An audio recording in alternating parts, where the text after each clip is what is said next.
Bueno, vamos a hacer los acordes mayores séptimas, Mag 7. Voy al Do central con el dedo 5, lo paso al Do mayor con el mismo dedo, con el dedo 5, y ahora de ahí pongo los dedos consecutivamente, correlativos, Do mayor, Sol mayor, Re mayor, La mayor, subo uno para arriba al Mi menor y lo paso al menor, ¿vale? Tengo aquí Do mayor con el 5, Mi menor con el 2. Entonces ahora hago esto, Do con el 5, lo paso al Do mayor y hago el Do mayor y el Mi menor a la vez.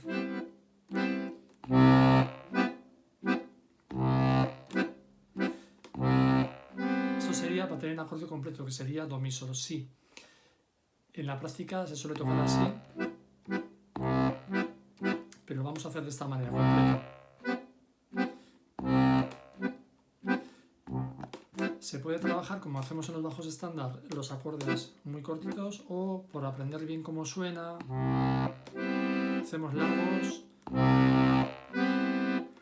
ahí hacemos paseos, vamos al Sol, la mano en bloque, haríamos Sol mayor y el Si menor.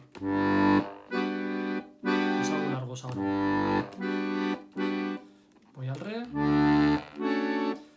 etcétera. Y iría paseos para arriba y para abajo con los Mag 7.